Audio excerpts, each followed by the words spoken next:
اس لیے میرے بھائیوں یہ صحابہ کی بڑی بڑی قربانیاں ہیں.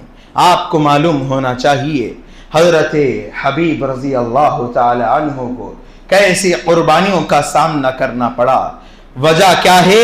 اپنے آپ کو بچانا نہیں ہے، اپنے گھر والوں کو بچانا نہیں ہے، اپنے اہل و عیال کو بچانا نہیں ہے، اپنا مال بچانا نہیں ہے، اپنی جائیداد بچانا نہیں ہے، لیکن اللہ کے نبی کی محبت میں ایسے ڈوب گئے تھے. جب بات اللہ کے نبی علیہ السلام کے ختم نبوت کی آئی کہ اللہ کے نبی علیہ السلام آخری نبی ہے، ان کے بعد کوئی نبی دنیا میں آنے والا نہیں ہے. اگر کوئی یہ بولتا ہے کہ اللہ کے نبی کے بعد میں بھی نبی ہوں تو وہ جھوٹا ہے، وہ کذاب ہے، وہ دھوکے باز ہے، وہ ایمان کا ڈاکو ہے، وہ آپ کے ایمان کو چھیننے والا ہے.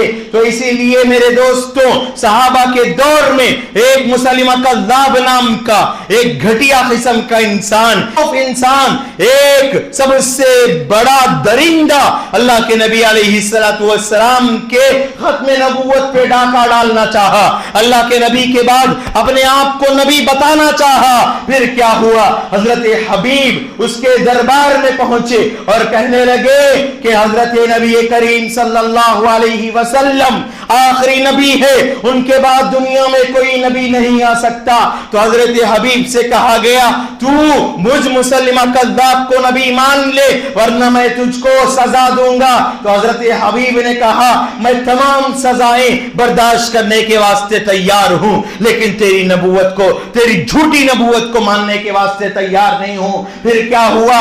اس نے کہا اس کو باندھ دیا جائے. پھر حضرت حبیب کو باندھ دیا گیا. پھر کہا گیا تو مجھے نبی قبول کر لے، محمد رسول اللہ کو چھوڑ دے. تو حضرت حبیب نے کہا میں تجھ کو نبی قبول نہیں کروں گا، تو جھوٹے کو نبی قبول نہیں کروں گا، میں محمد رسول اللہ کو نبی مانتا ہوں. پھر کیا ہوا؟ حضرت حبیب کے سیدھے ہاتھ کو کاٹ دیا گیا. پھر کہا گیا اے حبیب تو مجھ کو نبی مان لے، محمد رسول اللہ کو چھوڑ دے. پھر حضرت حبیب نے کہا میں اپنی جان دے دوں گا لیکن تجھ جیسے جھوٹے کو نبی نہیں مانوں گا.